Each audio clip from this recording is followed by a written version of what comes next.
মাজত দুটা দিন বাকী আছে পূৰ্ণগতিত আমাৰ যিখিনি অনুশীলনখিনি হৈ আছে আৰু অহা 5 তাৰিখে আমাৰ ৰাস মহোৎসৱ ভাগ অনুষ্ঠিত হ'ব।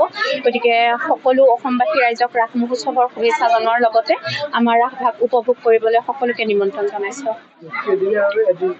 আমাৰ এইবাৰ দুদিনীয়া অনুষ্ঠান অনুষ্ঠিত হ'ব। প্ৰথম দিনাখন শ্ৰী শ্ৰী কৃষ্ণ ৰাস মহোৎসৱ আৰু দ্বিতীয় দিনাখন জুবিন গাৰ্গ দেৱৰ সোঁৱৰণত এটি শ্ৰদ্ধাঞ্জলি অনুষ্ঠান অনুষ্ঠিত কৰা হ'ব।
জুবিন দাৰ কাৰণে যিটো আমাৰ খুবেই বেয়া লগা খবৰ আচলতে সেইকাৰণে আমি ইমান ব্যয়বহুলকৈ এবাৰ আয়োজন অৱশ্যে কৰিব নোৱাৰিলোঁ।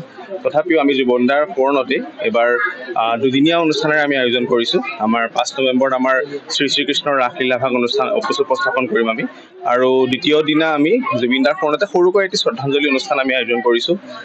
তেনেকৈ আমি এবাৰ আমাৰ গাঁৱৰে ছোৱালী বোৱাৰীসকল মিলি পেলাই 50-60 গৰাকীমান লৈ পেলাই আমি ৰাসখন আয়োজন কৰিছোঁ। আমি ইয়াৰ যোগেদি আমি সকলোকে আমন্ত্ৰণ জনাইছোঁ, সকলোকে সহযোগ কৰক, আমাক সাহস দিব, আশীৰ্বাদ কৰিব।